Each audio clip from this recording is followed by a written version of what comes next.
Hey guys. So I am obviously a random guy on the internet. I don't have a big channel or anything like that, but I felt moved and motivated, and it seemed to be right that maybe I just put some spiritual insights that I've learned about various different things out there that hopefully can help even one person that may have some of these questions and may have some of these experiences or lack thereof. And maybe you know most of it and there's something you don't know. Maybe you don't know any of it.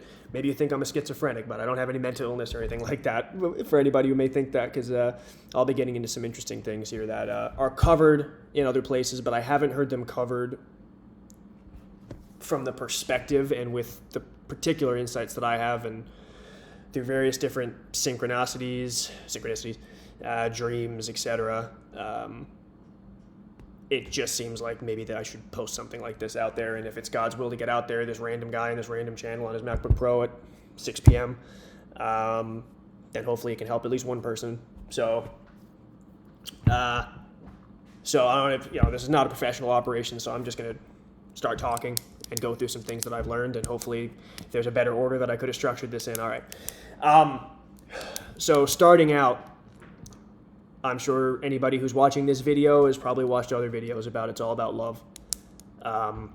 It's all about God's love. It's all about learning to love one another, and also the friction of limitation being in these bodies that we have, and still with our free will, even with all the trials and tribulations of this world, choosing love is ultimately elevating human consciousness. And the world that we're in, and there are, like I said, I don't know all the answers. I don't know anything hardly, but I know a couple things hopefully I can get into. But whether it's being designed by an entity that is the antithesis of God, or the spirit of an entity, or what I suspect is fear, that you might call it the devil, what have you, is self-doubt that exists within all souls that has to be quashed. It has to be done away with. And that is what we are doing in this world, in this realm, this earth school, as you may have heard it referred to in other places. And ultimately, the way that you do that is through love, through learning to love one another, through free will. Especially, and I've been through it in my life for sure, and having made mistakes and also been treated badly and had bad things happen. This isn't a sob story, I know people who've had it way worse. But having been there, been so absorbed in fear and self-pity,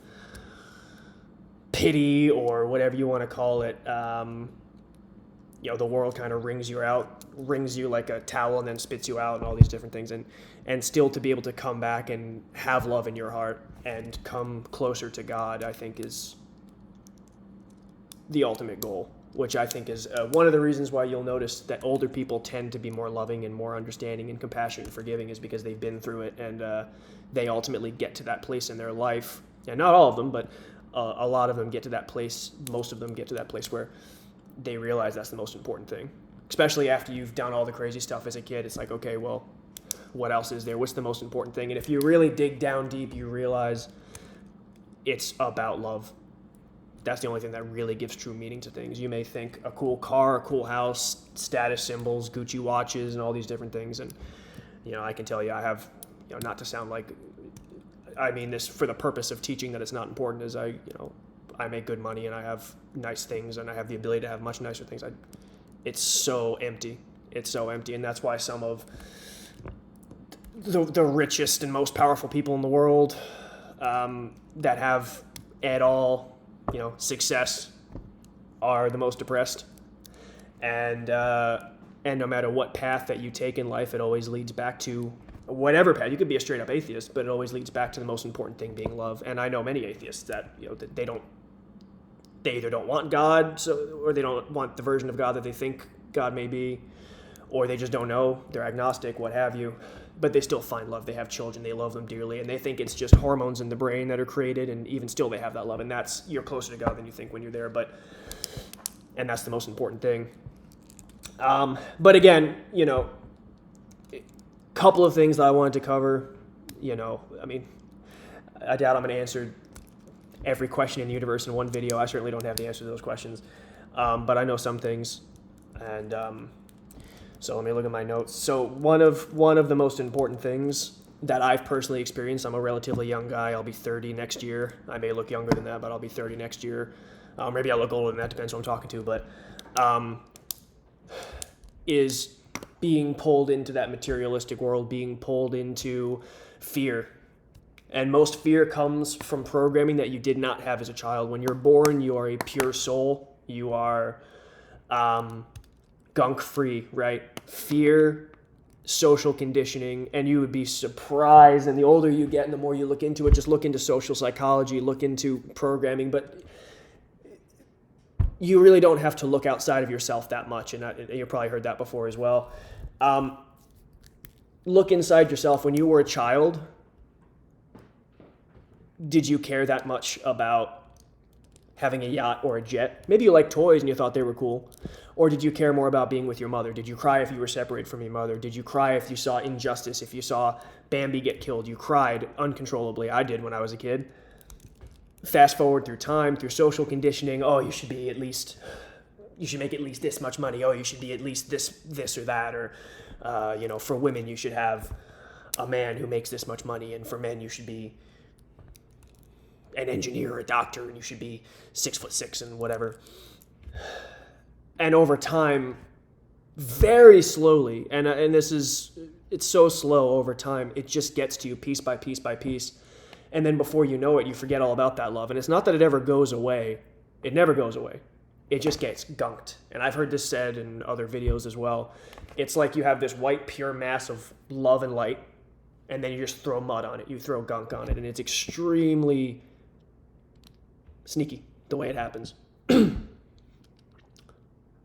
And the world is designed, and this is the part I don't know, is it designed by an actual entity? Is it seems logical that it's just human nature and survival of the fittest and evolution, the teaching of evolution and all that, which could actually be true. That evolution to some degree is true. I mean, we could certainly be designed, not to trigger people to evolve over time, but the way that they teach it, it's all neurons, it's all hormones. There's no purpose to any of it. There's no love. There's no unity. There's no connection. There's no deeper meaning. Survival of the fittest. If it wasn't for social hierarchies, we would all be ripping each other's throats out and murdering each other, and women would be all these terrible things and whatever. They're trying to take God out of it, and it just seems so orchestrated to do so. I'm torn between whether it is an actual devil or some kind of entity, or if it is fear and just the teachings themselves that are dangerous. But anyways, speculation aside, you look at Jesus, you look at Buddha, you look at, I don't know much about the Quran, but I've looked a bit into it. You look at Muhammad, you look at these different people.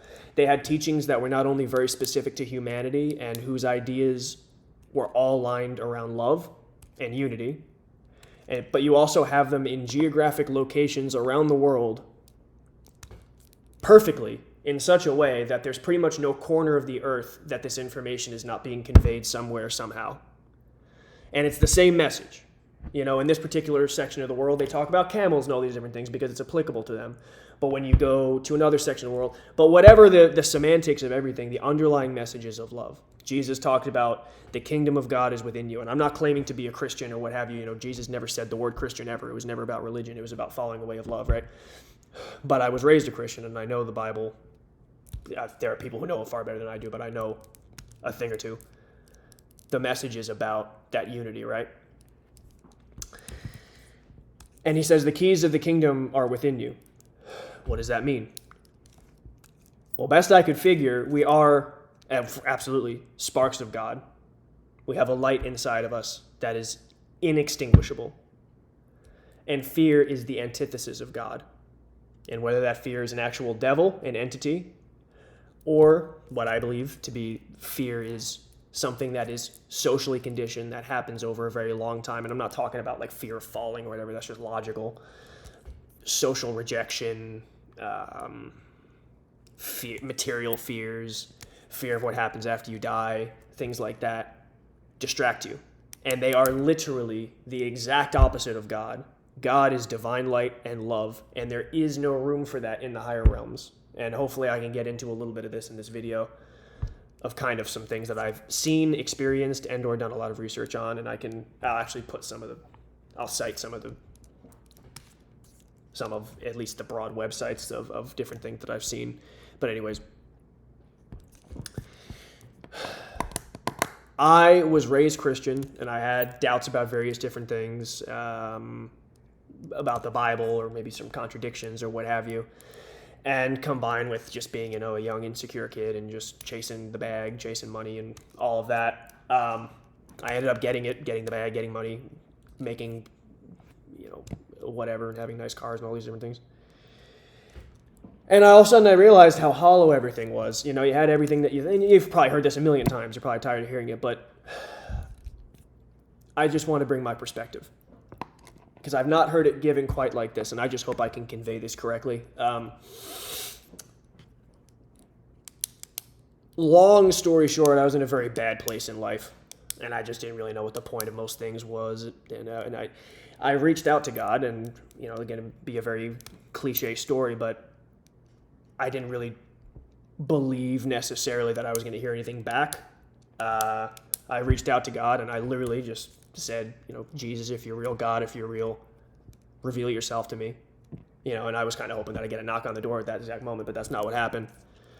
But I really meant it this time, because I've said stuff like that as a kid. I would say prayers, but it was like going through motions. I didn't really feel it. I always had a love for Jesus, though. I actually cried watching, even recently rewatching, Passion of the Christ. And then I was at a church when I was a kid. I was raised as a Jehovah's Witness. I was at, they don't call it church, they call it meeting, but Kingdom Hall. And they were talking about what happened to Jesus, and I just remember bawling uncontrollably, and my mother had to walk me outside and be like, what's wrong? And I was just understanding, and I always had this soft spot. So anyway, and then I just deviated, and I, like I said, I was just, I wasn't like doing heroin or whatever. I was, just parties and just really just forgetting about God. And so anyway, one day, cutting a lot of fat out of the story, just one day, I really heartfelt, truly for the first time in my life, because I've felt love for God and all these things, but there was always something held back. And a lot of religions, there's a lot of problems, so that didn't help. But I truly asked, I was like, whatever the meaning of all of this is, show yourself to me. I'll shave my head and become a Buddhist priest, like whatever you want me to do. Like, just reveal yourself. And the next several months were unlike anything I've ever experienced in my life. And right before this, just for some context, right before this, and I hope people actually watch this video, hopefully at least one person can get help with this, but I started having these synchronicities. Sometimes I say synchronicities, I mispronounce it, synchronicities. I always just read it, I never hear it actually pronounced. And it started very slow, because this was kind of when my heart was starting to form around the idea. This is right before I started asking God to reveal himself, like truly heartfelt. And I just started seeing 1111 a lot. And that's the only angel number I knew. Kind of knew. I was like, okay, that seems like something. I just started seeing it a lot. And it took weeks for me to really notice it. I was like, that's kind of weird.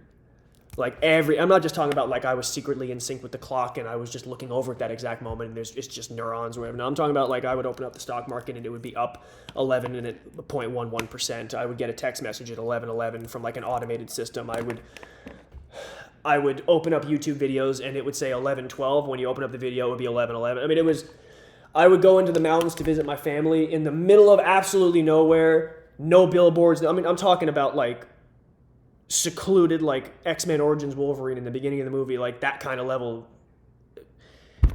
And I would see 11:11. Yeah, a cup of coffee is, $3. Bag of coffee is 11:11. License plate's 11:11. All these different things. And I was like, and it wouldn't miss a beat ever. And it started out that it would be at least once a day. Once a day. Once I started taking notice of it, it would start happening more than once a day. And I thought that was crazy. So just wait until I explain a little bit more. So I started having that happen. I would wake up with no alarm, and it would be 11:11, etc. And so I started looking into the meanings of it and typing it in, and it was like a nudge, just to get your attention, I hear you. And my heart was starting to open up before I even really talked to God, by the way.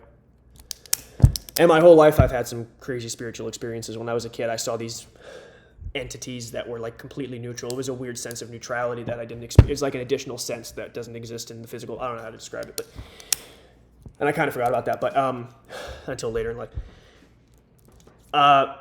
And then what really got my attention, because I started looking into it and asking, like, okay, what are you trying to tell me? Who am I talking to? What are you trying to tell me? But I really meant it, though, for the first time. I really, really meant it, because I was just looking for meaning in it all, because there's just nothing. And again, not to sound braggadocious, but we're talking about, jobs making well into the six figures, trading stocks. I can make $8,000 in a few minutes or a couple of days or whatever. And I'm like, this isn't it. This isn't it.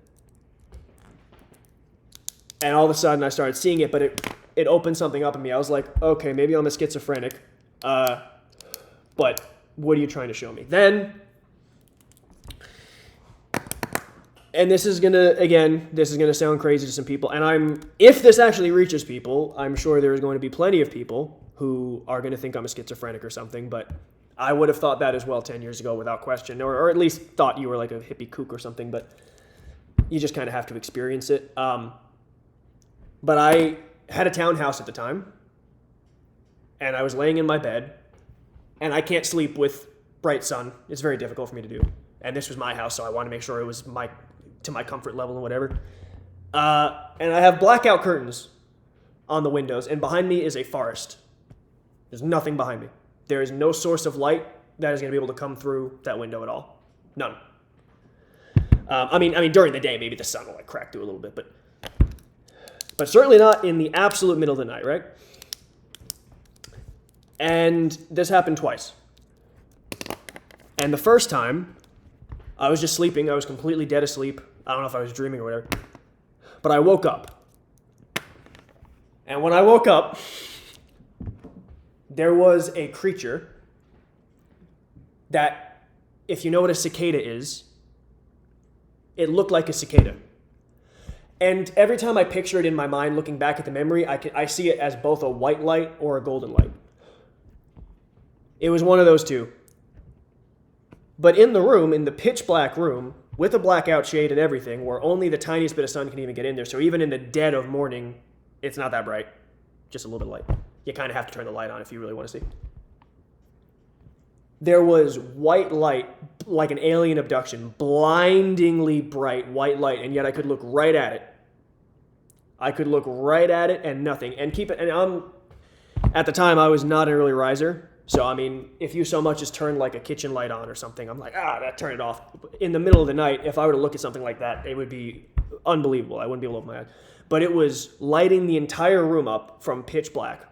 And there was this creature. And its wings were going at 1 billion miles an hour, like an insect would, but it was really big. It was the size of a microwave or something. And it was just moving like this, but it was completely silent. And it was right in front of me.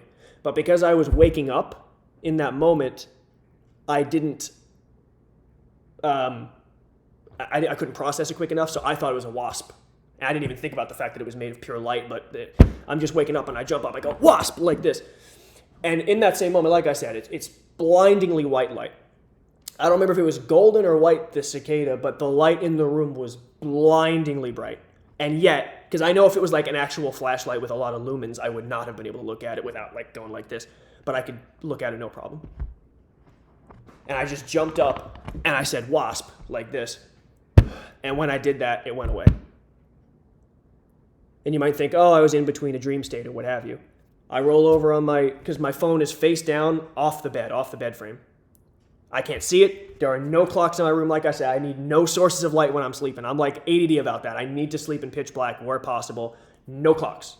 So not only is my phone off, I can't see it at all. It's down on the bottom of the carpet, face down always. So I have no idea what time it is. And I roll over and I look at my phone. It's 3:33 exactly. And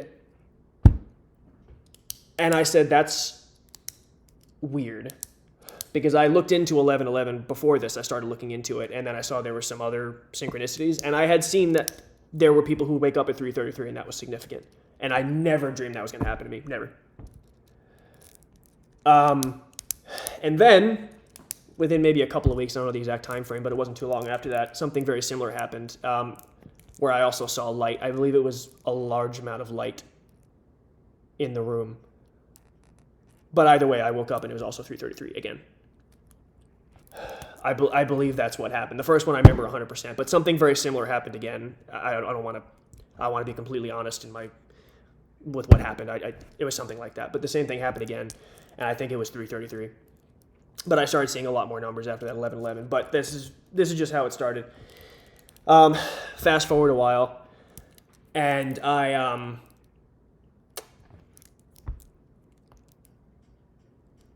to when I asked God for. I was under a lot of stress and all these different things. And I asked God to show himself. I said, Jesus, or God, whoever, please show yourself. And I started seeing, I'm not even exaggerating. I actually put this into ChatGPT and Grok. ChatGPT, I use like Think Harder, like throwing all the resources I could at it. Between 10 and 30 times a day from every single source, and it's rarely the clock, which would be the easiest and lowest hanging fruit. It's rarely that. I see 444, 144, 114, 1111, and sometimes 999 right before a big change happened in my life and all this. I didn't know any of this. All I knew was 1111 and 333. I didn't even know 333 in the very beginning. So I started seeing the numbers, and I was just like, man, I keep seeing that. But again, I still didn't even think of it. I was like, it's not angel. Only 1111, that's all I knew really, and then 333. So I started seeing them, and I would put the definitions in, and I would do research, and it would be exactly what I needed to hear. And I would put it in, and I would put it into AI, and it would give me an answer. But I would put it into AI 6 months later, and the answer would be different. Similar, but different, and it would be exactly what's happening. And so I was like, okay. And so I started looking into spiritual experiences and NDEs, and I'm kind of trying to piece it all together. And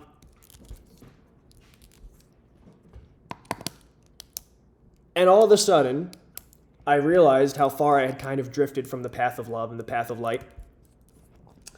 And so I started looking into really seriously contemplating what these numbers meant. And 444, you're guided, all these different things, and you're on the right path, or keep asking, keep seeking guidance.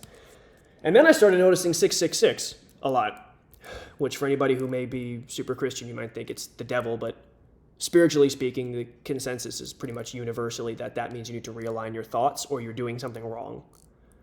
And it's a gentle nudge from the universe.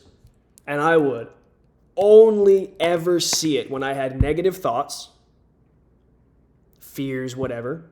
If I was doing something that I knew I shouldn't do,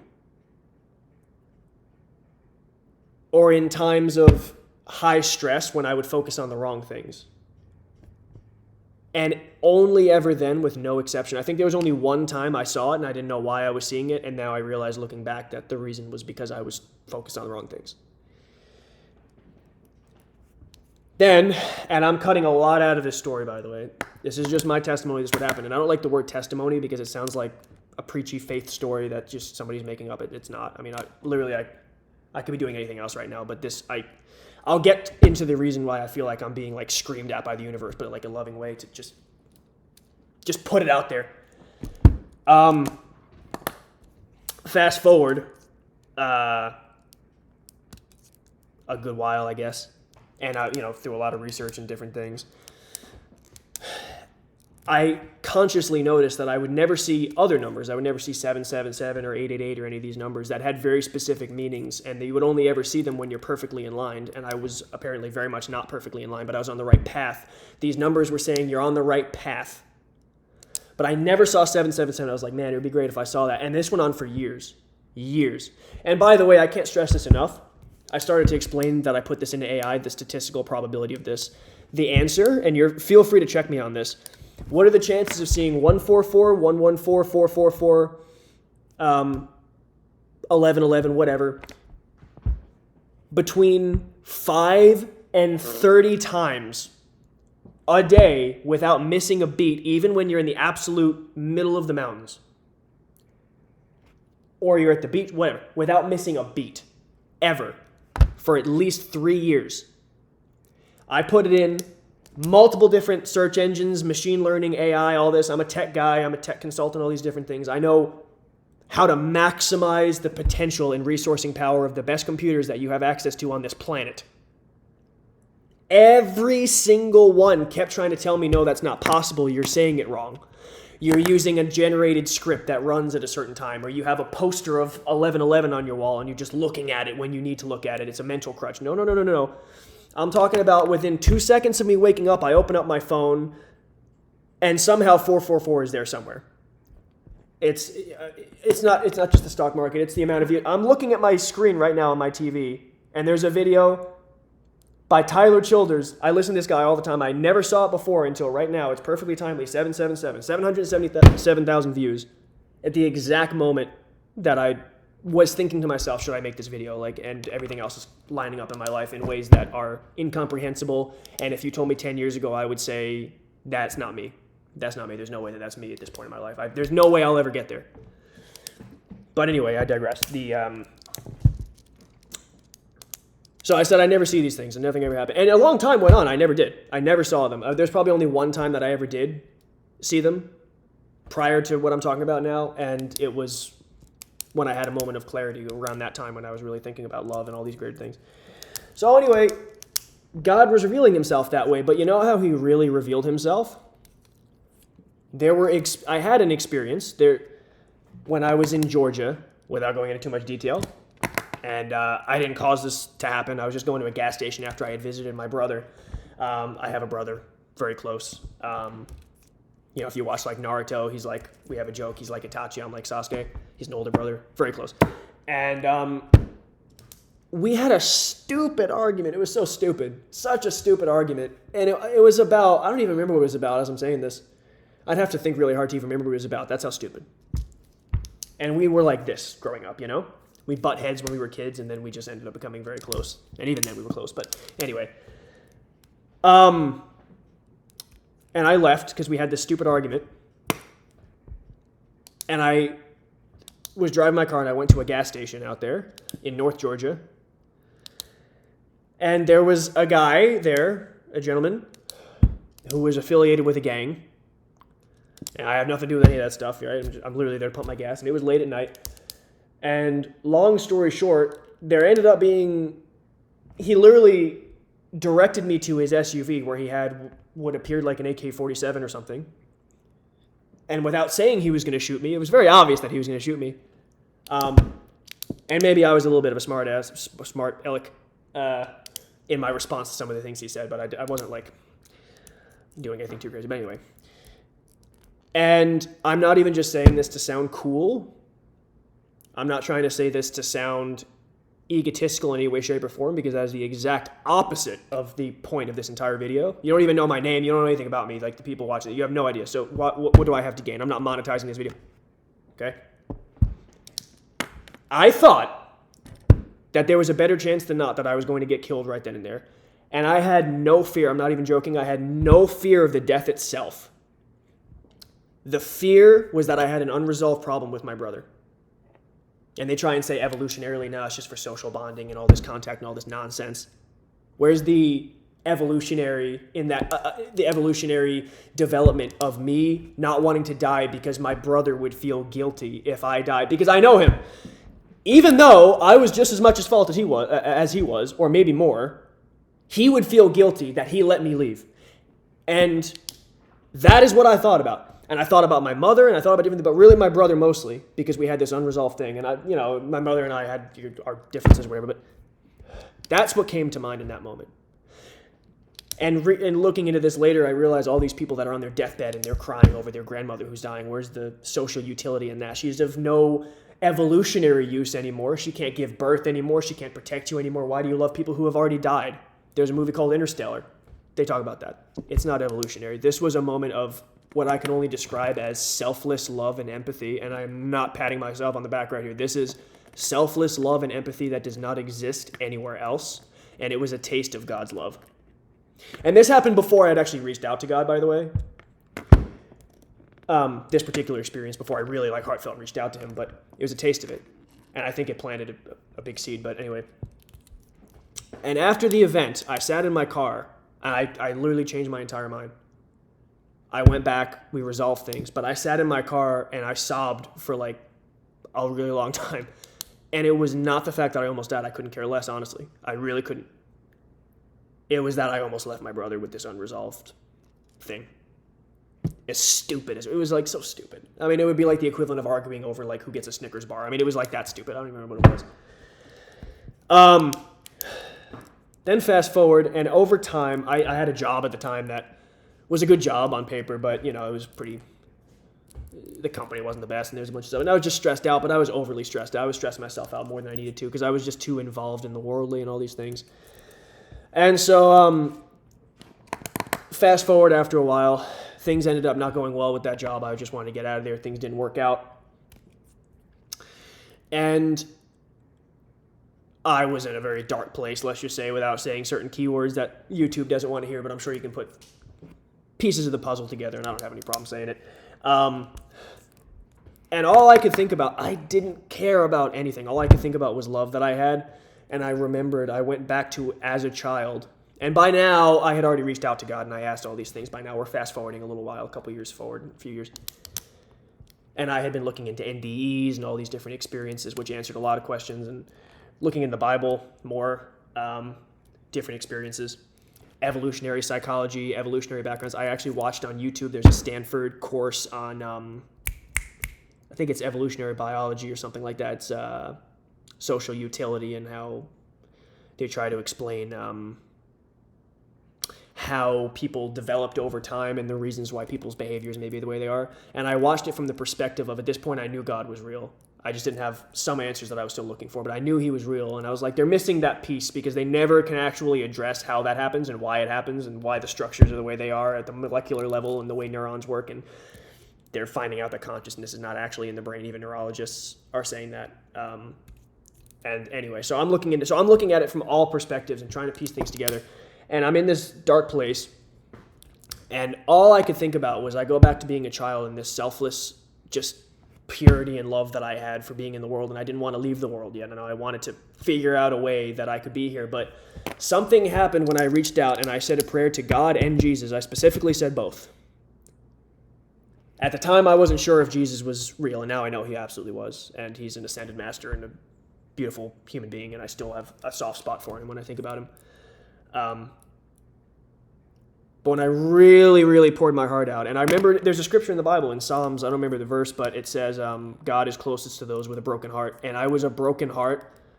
I'm almost getting choked up just thinking about it. I was a broken heart in the most pure way, because I had no attachment anymore. And it was, and this is the crazy thing, that I always thought people were like, man, these people are just, I don't want to say stupid, or just lying. I didn't know until I experienced it for myself. There's just this love that washes over you when you ask God, when you reach out to him, and he comes into your life. And literally, to this day, as I'm sitting here, I grill myself. I'm like, are you still selfish? Are you still at all worried about materialism at all? And I like a cool car. I like a house where I have zero attachment. I can honestly say I have zero attachment. If I lived under a bridge, but I knew I was doing God's will and I was helping people, like hopefully this video will in some way, even though this is not a professional operation, I have no idea what I'm doing, except I just know a couple things. I'm going to put them out there. If I could, I just don't care. And of course you want a nice car and you want a nice whatever, but it means nothing to me. And if I know I'm doing God's will and I'm leading with love, that is all that matters. And I meant it. I will shave my head bald, my Italian hair, and I will go live in Tibet if I had to, if that's what God wanted. And there is, whenever I start to think about materialism, whenever I start to think about manipulation, whenever I start to think about any of the things that I cared about before, it's like my soul is repulsed by the thought of it. And healthy competition is okay. Go play football, go whatever. You want to win, that's fine.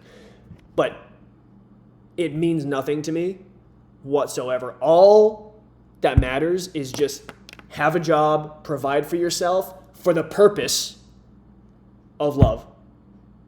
Loving those around you, loving those who you know, those that you don't know. Love your enemy. There's so much more I wanted to cover too, but it's going to be a long video, but the meaning of just love your enemy, it's a whole nother thing. But anyway, and it washed over me. And it was gradual. It was a very gradual thing that happened. And then just one day, it was just like, I just sat there and wept. I mean, yes, I said that word, wept. Because it was like you had this white ball that was your soul, and it was just covered in tar. And it was like all that was being washed away, and years of repressed emotions that I didn't even know I still had. And it's like I just reverted back to my childhood.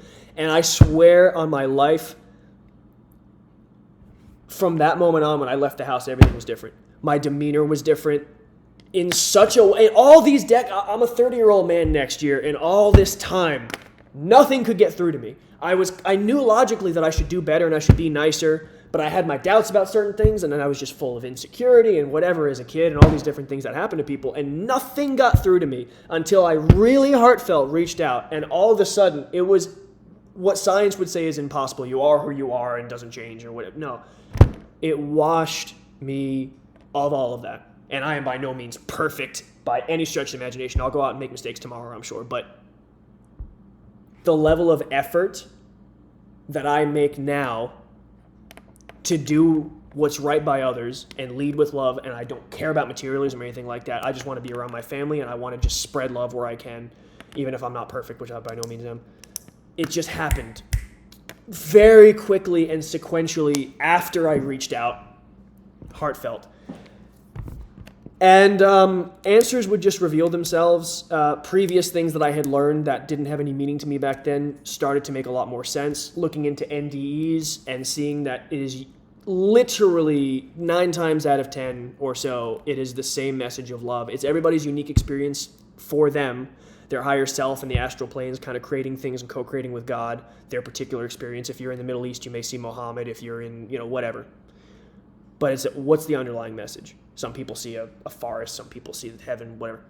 The underlying message is it's created to make you feel the most comfortable. You have your life review, you go through the things you've done to hurt other people and what have you, but it's love. That's what it's all about. We are here.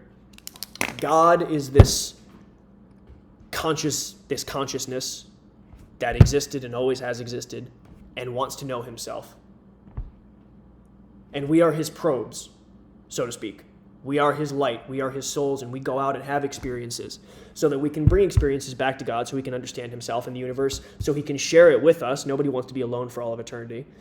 So that we can grow with the friction of limitation. We have this friction of limitation in this body. We are by design filtered through this brain and through this restrictive, imperfect body so that we can choose, because of these hardships and everything that force us to grow, we choose love, and that ascends our infinite love even more. And lesser spiritually ascended, lesser is the wrong word, more junior souls that haven't experienced as much are able to be helped. And the more senior souls, like somebody like Jesus or what have you, are able to kind of guide everybody in the right direction. And so something that you'll see, and I'll cite one of my sources in this video in the description, like NDE, RF, and some of these other websites that are absolutely phenomenal. One of the most common things that people see is when they die, and then eventually they come back for some reason, but when they die is they see the earth, and they see all the souls of the earth. And in that spiritual realm, it's like child's play for them to orchestrate things in such a way that it always equals and ends up being good. Nothing evil or fearful is from God, but God will allow them for the purpose of helping you to grow. And that's one of the most important. If you were to just skip most of the video, that's one of the most important things that I would say. Nothing evil or fearful is of God, but he will allow it, and he will turn it into the ultimate good. All you have to do is allow him to do that. And that is where free will comes in. The Bible talks about the Holy Spirit. Different spiritual traditions talk about chakras and energies and things like that. These are chakras on here, It's similar. The idea behind it is the same. It is an orchestrating force. Angels, quantum consciousness, whatever you want to call it, that can only flow through us when we have love and not as much fear, not as much gunk. If you're like a gearhead and you're thinking about cars, if you have a spark plug, it's not going to be able to spark the engine if it's all covered in gunk. You have to clean the spark plug or change the spark plugs out, right? I had a car die one time because I didn't do that. You have to choose God, and you don't literally say in your mind repetitively like a prayer that you're just reading a script from. You have to, in your heart, feel that you want love.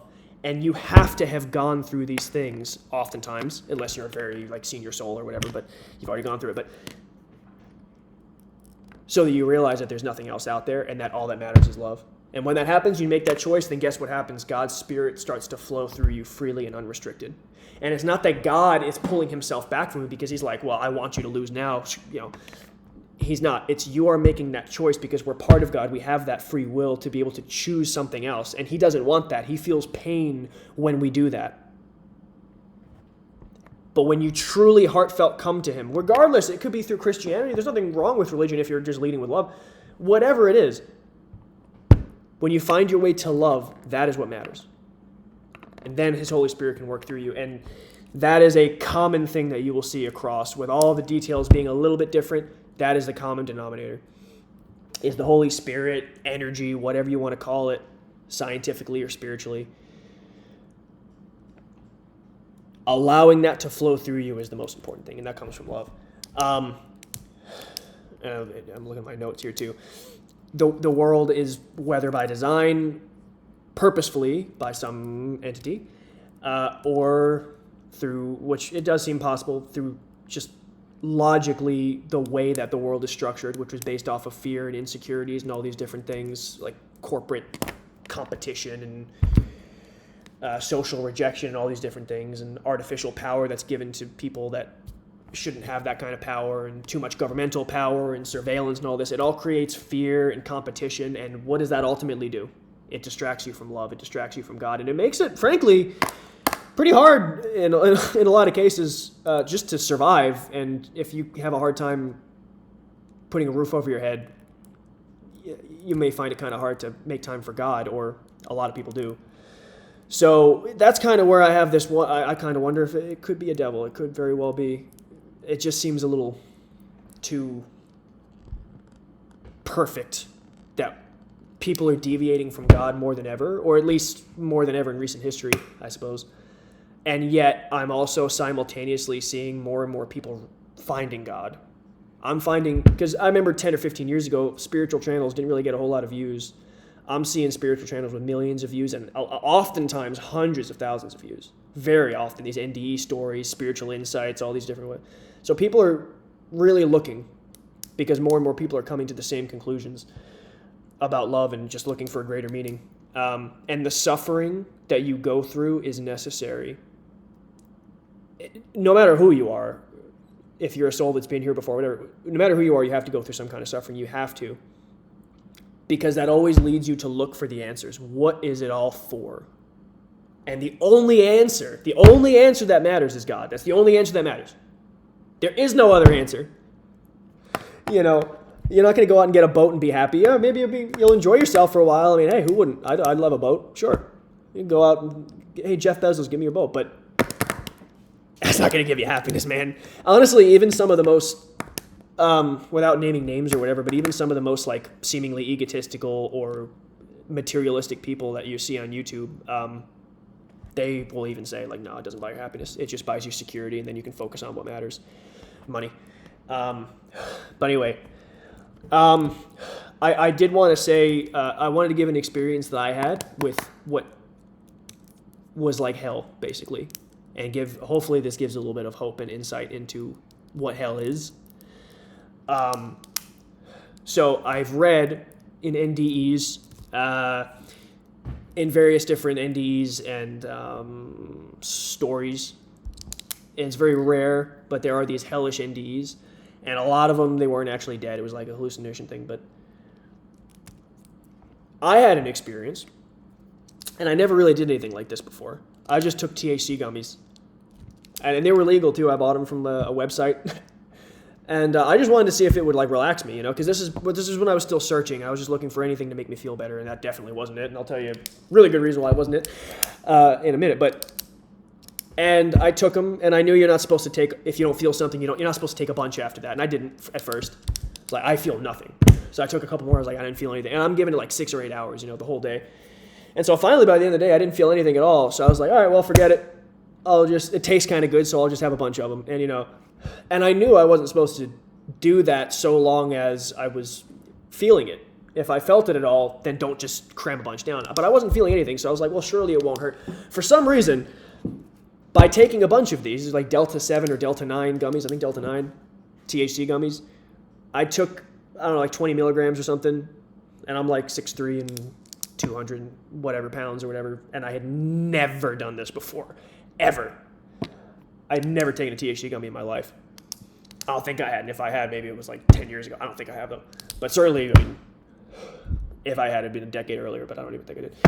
And I had about 20 milligrams, maybe 25.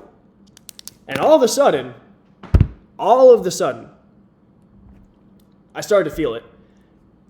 And it was like reality itself was pulsating into my head, and I started to become aware of my heartbeat. And I'm not just talking about like it was beating fast. I became aware that I was becoming aware that my body was like a separate entity from me or something. It was a weird thing. But it started getting really bad and worse. But I was still completely coherent. But all these physiological things were starting to happen. And then by now it was really late at night, and it was like bedtime. And so it started getting really loud, like as if, like if you watch Pokemon or something, like as if they were using Hyperforce or something. Pounding in on me, and I could almost see like translucent waves hitting me, but I couldn't quite see them, but it was like that. And my heart was palpitating. At least that's what it felt like. And my breath was like it was really bad. And I was coherent enough, and the reason that's relevant, to know exactly what was going on. I was doing research. I literally was doing research on the half-life of these things. I was like, it can go up to 3 hours before it hits its peak, and it was only an hour and a half. And I was sitting there, and I said, without question, if it continues on from this point, and it truly does continue on at the rate of acceleration that it's going at for 3 hours, I will die. I knew that. I will die. Because I was very close to passing out. And I made the brilliant decision, because I had no idea what I was doing. I took a bunch of melatonins thinking that would counteract it. Apparently that makes it worse. So I went into a pitch black room, turned off all the lights, and said, I'm just going to try and go to bed. Bad move. Completely alone in the house. It's my house. Nobody's here. Bad move. But this is where the hell thing kicks in. This is why it's relevant, okay? I was faced with exactly what these ND ears, OB ears, ST ears describe as hell. Unfathomable, uncontrollable, incomprehensible fear. And it sounded like demons trying to rip me apart. But I was still alive. It literally, I'll rip you apart, I'll do that, all these different things, like screaming at me. And there was this other part of me that was distinct. And I heard a voice that said, do you understand now? I heard that voice, and it was completely distinct. And it was like trying to get my attention. Do you understand now? And as I was laying there, I was like, this is how it felt in the moment. If I had allowed myself to go to sleep, it felt like my mind would have been lost forever. That's how it felt in the moment. It felt like my mind would have been lost forever. And I don't know how to quantify that for you. It's like an additional sense, touch, sense, feel, smell, taste. It was like I grew an additional sense of absolute knowing that if I let that happen, it felt like it would be forever. And it was, I can't describe, because, you could be... If I ran into a Kodiak grizzly bear, I would feel like a healthy fear. It wasn't like that. I told you I had a gun at my head, there's another story where I had one that was almost pointed at my head. And then I had one where I was directed to look at a gun that was going to be used on me. And I really didn't do anything really to deserve that, but I could have done better. But this kind of fear is unfathomable. It is all-encompassing. And I felt distinctly separate from those fears that were pounding in on my head. And logically in my brain, I was like, calm down, it'll pass. And I was talking to Jesus, I was talking to God, I was like, it'll pass, it'll pass, it'll pass. In the moment, I didn't have time to process it, but afterwards, looking back, I realized my insights into it. These were self-created fears. Self-created fears of things that are socially conditioned, that are, you're told these things about hell, about demons, all this. It was exactly what my fears were. And what's happening is it's kind of stripping away your ego a little bit. Of course, I had too much of this THC, but it strips away your ego and makes you face these things. And because my heart was palpitating, or it certainly felt like it was, and I called 911 twice, by the way. I haven't mentioned this. This was a real, I went to the emergency room and I had to pay all these different things. I had good insurance and everything, but I paid like $500 for, like, this was real. And I called them, and it felt like an hour went by and they didn't show up, but it was like 15 minutes. I have the timestamps on my phone. I called them twice. So I ended up going to the ER for this. But anyway, this fear was incomprehensible and was all-encompassing. And because, and this is the physiological thing, right? And this is where a lot of these hellish NDEs come in. Because of these bad hormones and toxic hormones that are being released at the same time, my own consciousness was co-creating this reality for me of fear. And that seems to be what these NDEs are. An actual hell, whenever people have these NDEs and they talk to God, he's like, there's no actual hell. There's a self-imposed hell that's temporary. And when you ask for forgiveness, or it's not even forgiveness isn't necessarily the word. When you ask and you repent and you want love, you can talk to Jesus, you can talk to God. I want love. I don't want this. Jesus, help me, whatever. Then you're saved and he'll help you. It's never this eternal thing. But because people have that drilled into them, that's what you can co-create, and you'd have to save yourself from that. And it's interesting to note that nobody who's never heard of hell has ever had a hellish NDE. Not in the same way. If anything, they'll have like a life review and they feel really bad emotions for things that they've done to people, but then that's it. So it's your own fear co-creating.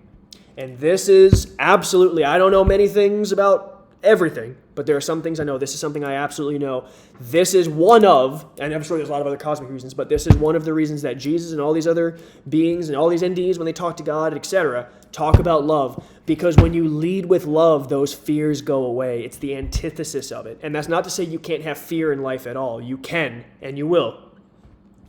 But when you lead with love, and you know as a soul that you're leading with love and doing the best you can, you feel better and those fears are released. You don't have this soul level guilt, because when you die and ascend and you go on, when you move on, when these people who have died, their body was dead. There are people who were dead for hours and they came back. Their blood was at the bottom of their body. I mean, they were dead and they came back and had unbelievable pain because their body was decaying, and they come back.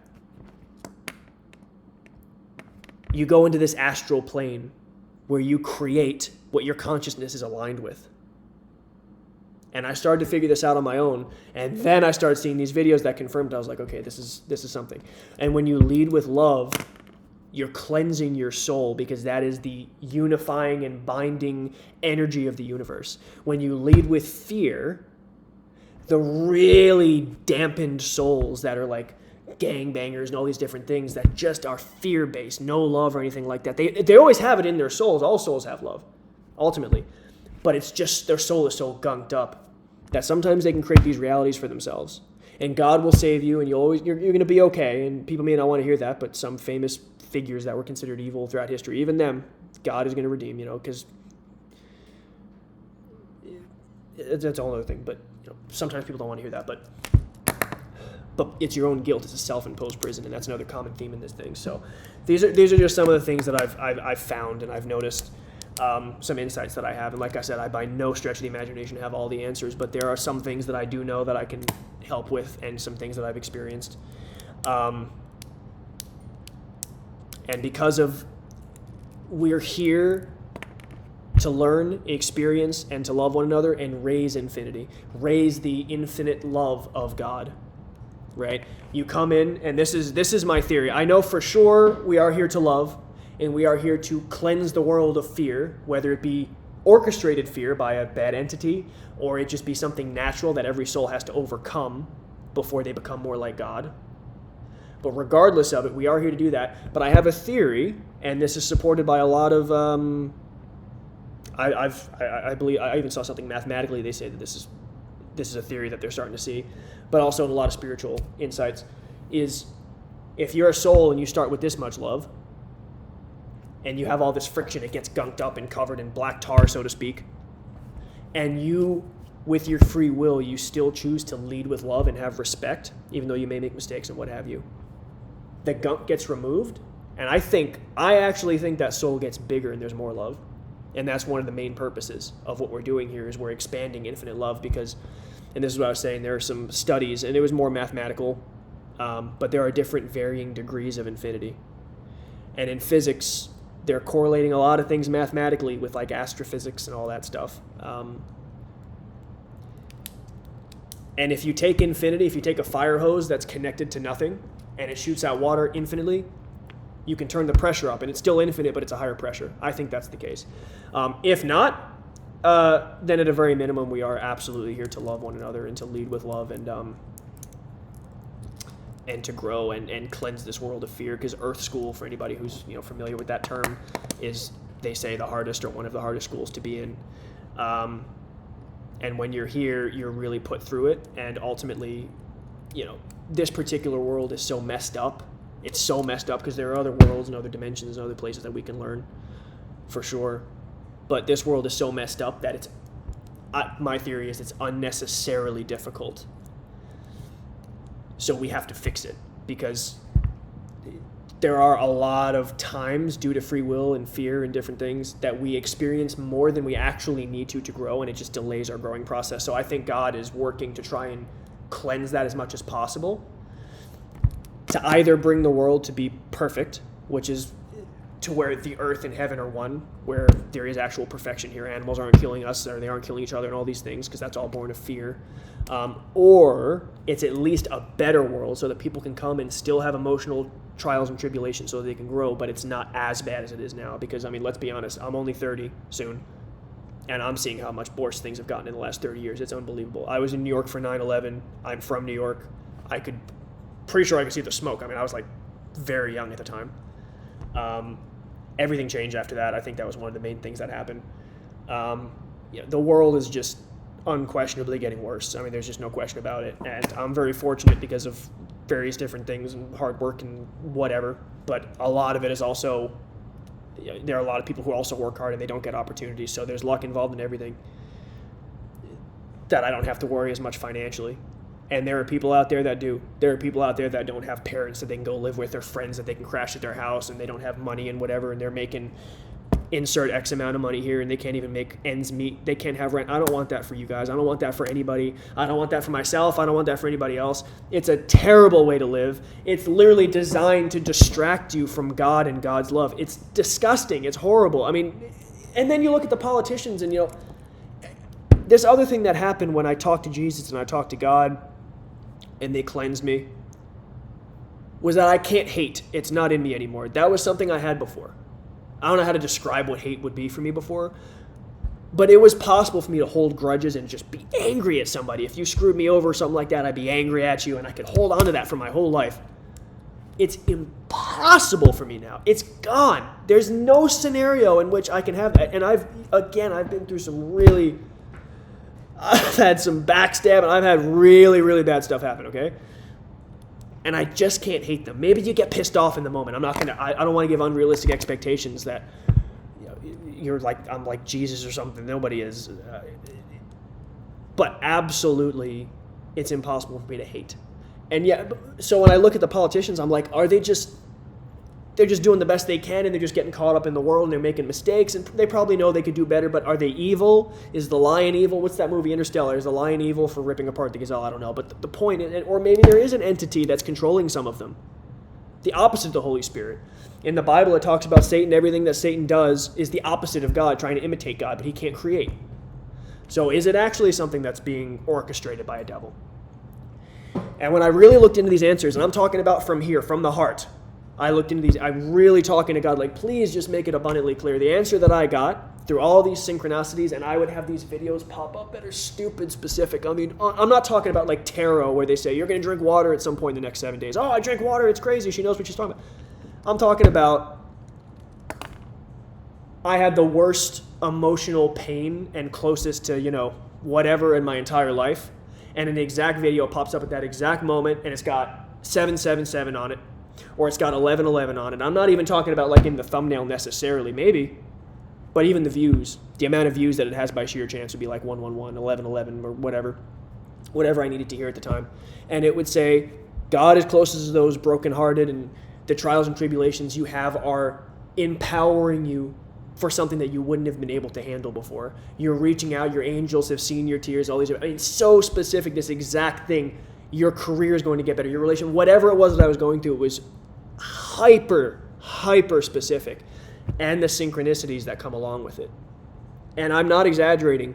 These days, I'm seeing numbers like this, 144, I see, you wouldn't even believe me, 144, 114, all the time. I think it's accurate to say at a floor minimum, I see it 10 times a day, minimum. But oftentimes it feels more like 15, 20, I don't know. And the last week, I've been going through some really stressful stuff the last week. The last week, I would literally, the moment I get up and I look at my phone, within 30 seconds, I'm seeing something. And it's specific. So the point is, this world is by design designed to distract us, and God is working on cleansing it and raising the consciousness of humanity. And anybody who claims they have all the answers, steer clear the other way. I do not have all the answers. I just know a couple of things that are part of a much bigger puzzle. And if there's Regis people and you know anything else that you want to add to this, if you want to correct me, tell me I'm completely wrong. I know some things absolutely for sure that I've experienced, but there are, like I said, I have questions about other things I don't know. And my intention of posting this video, because I've been getting signs I need to share what I know. Share your knowledge. Service to others is something that I'm getting everywhere. Service to others from a million different sources. Google images of angel numbers, random videos on YouTube that have nothing to do with it, random posts that I would get that aren't even spiritual posts. And people would use the exact terms. I described one particular extreme heartbreak that I had as cracked me open. I didn't say broke me open. I didn't say broke my heart. I said cracked me open. And almost immediately, a video pops up that uses that exact term, that heartbreak that cracked you open. And it's exactly what you need to hear. It's the exact angel number. All of a sudden, when I started doing all of this, I started seeing 777 and 888 for the first time in my life, saying that I'm aligned, I'm doing what I'm supposed to do. So this is one thing that I think maybe I was supposed to upload. If it's something, I'm going to be working on service to others more and all these things as well. But hopefully this helps. And I've learned a lot of other things over the years as well. But if I had one message, if I were to summarize everything, again, not a professional operation. The order of which I'm saying things could be improved upon. I just wanted to record and sit down and get something out there. And if anybody wants anything else by any chance, please put it in the comments. And if I make sure I have my notifications on so I can actually see it. But if there's something out there that I can answer or that I can help with from my own unique perspective and experience, I would be happy to do that. But if I had to summarize it, if you guys don't want to watch this whole, what is this, an hour and 2 minutes, feels like it's been 15 minutes, 20 minutes. If you guys don't want to watch the whole video and you just want to summarize it, the keys: nothing evil or fearful is of God, but God will use that and he will orchestrate it to turn it to an ultimate good. But you have to let him, and it requires faith and trust in God. And whatever you have to go through in your life to get there is necessary. I absolutely, and this is one of the first points on my notes, absolutely had to get pulled, and this is one of the things that I've been seeing in my synchronicities. I had to get pulled into that worldly mentality completely so that I could understand it and hopefully bring something unique from that perspective. Because I understand, I don't think people are evil for being materialistic. None of you are evil. None of us are evil. You're just people who, including myself, who you get sucked into the world and you try and do your best along the way, and then all of a sudden you're making excuses like, well, they would do it to me, or this, and this, whether it be in career or in relationships, friendships, whatever. And then all of a sudden, before you know it, you're just so far into it. You're like, man, how did this happen? How did this happen? But if I hadn't experienced that, I wouldn't have this perspective. So you have to go through what you're going through. The only thing that I would say is when you recognize that you're not where you should be in life, and I don't care how old you are, you could be 11 years old, or you could be 111 years old. When you recognize something in your life that is wrong, heartfelt, go in nature or, whatever, talk to God, truly from your heart, ask him when you're ready, reveal himself. What do I need to learn? What lessons do I have? Show me where I'm wrong. Reveal yourself. And in my experience, he revealed himself through love. It wasn't a knock on the door. I didn't have a pamphlet fall from the sky that says, come to our church. It wasn't like that. It was revealing himself through love. And this is a love on another scale. And this is a sense of, because I always wonder, talking evolutionarily, is there ever such a thing as true selfless love? And when I finally experienced it for myself, it was absolutely, I just wanted to help others as much as possible. I only cared about helping others. I don't care about materialistic anything. Take it all away.